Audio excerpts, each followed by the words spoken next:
Joining us now is the founder and the head of Live Action, Lila Rose. Lila, how are you? I'm doing great. How are you doing? I'm good. It's a long time since you and I last spoke, and I got to tell you, the videos that I've seen here from the latest endeavors of your organization are just mind-boggling. They're disgusting. They're revealing. They're anger. They cause anger, frustration in me. And you know, again, we have a media that I saw CNN play a little bit of it today. I saw CNN talk about it a little bit today. But of course, you know, that your organization, they say, you know, has been accused of doctoring videos and blah, blah, blah, blah, blah, blah. So, you know, they can never just let this story be what it is when it involves abortion, and even a doctor or abortion person who says we won't save that baby when it's there in black and white for them. They still have to put a slant on it. I know. It's pretty ridiculous considering, you know, Live Action releases the full footage of these visits.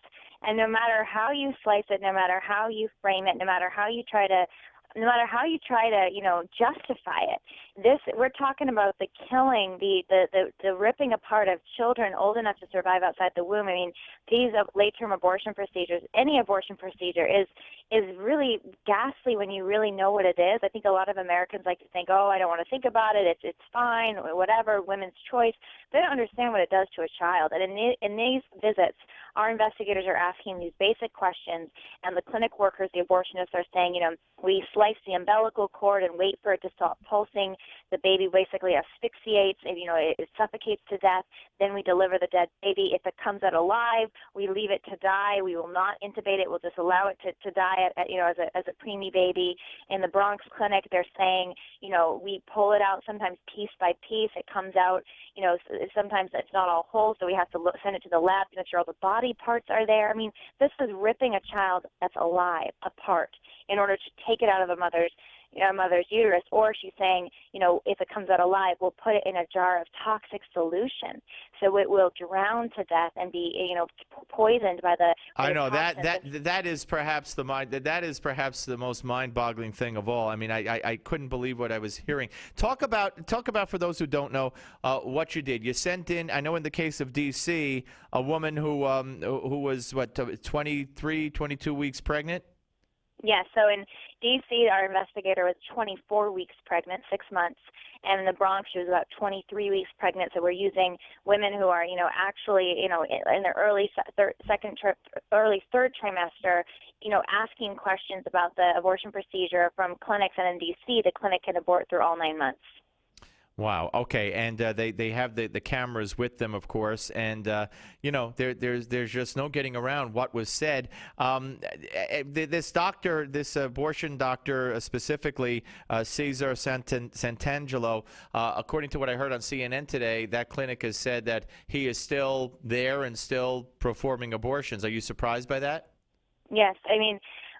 Consider D.C. has abortion legal through all 9 months. D.C. is owned by politicians largely who are fighting, you know, many in, like, the Senate is locked down as a pro-abortion Senate. The House, you know, is many of them are pro-life, but pro-life legislation regularly gets blocked by the president, who's the most pro-abortion president in history. He's the only sitting president to address Planned Parenthood. This was just last Friday. Yeah, we played the sound bites, the highlights or the lowlights. Yes, we did.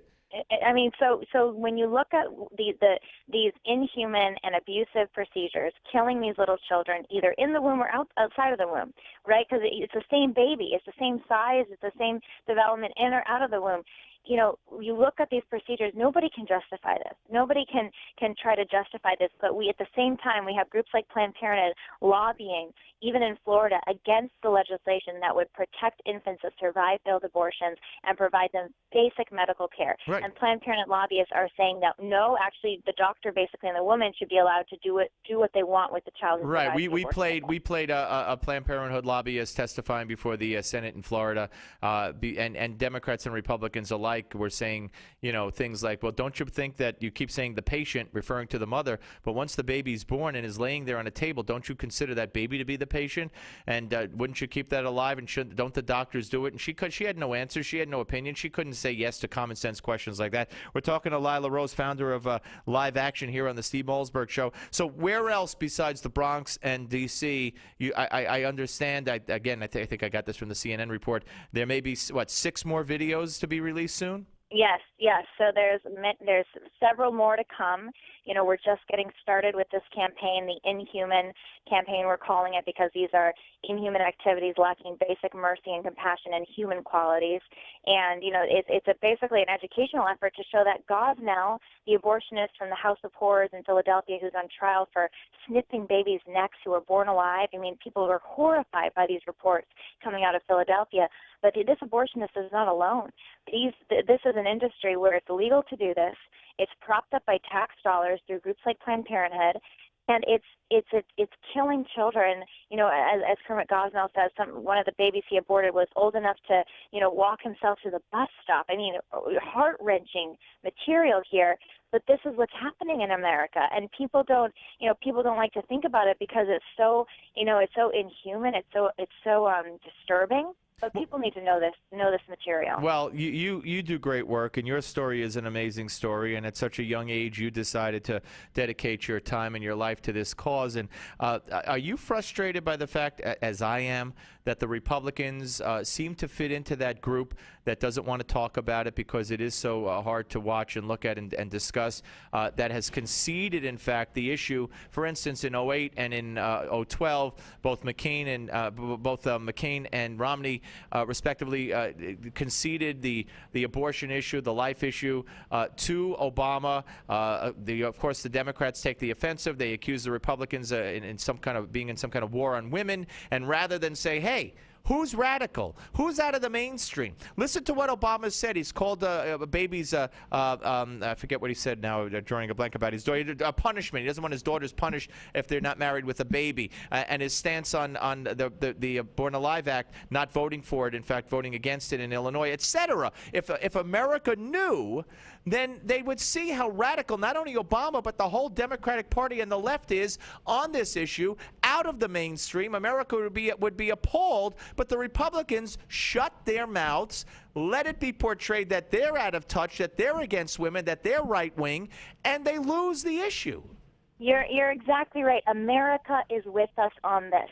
Americans, just like they care for the kitten or the dog, I mean, at the very least, we care for our own babies that are being ripped apart. We care about this, and that's why most Americans consider themselves pro-life. They don't want to buy this bill of goods that we've been sold about pro-choice somehow being empowering to women. It's not. This is not empowering to women. Abortion is the last thing that women want. Well, why, Lila? You've been around and you've talked to. I mean, tell me about your sense of frustration or what you found. Have you talked to Republican strategists, campaign people who run campaigns, politicians themselves? Have you asked the question I'm asking? Why don't you present this to the public? I mean, absolutely. And what I've heard from too many, have been excuses, or saying actually this issue doesn't help us, it hurts us.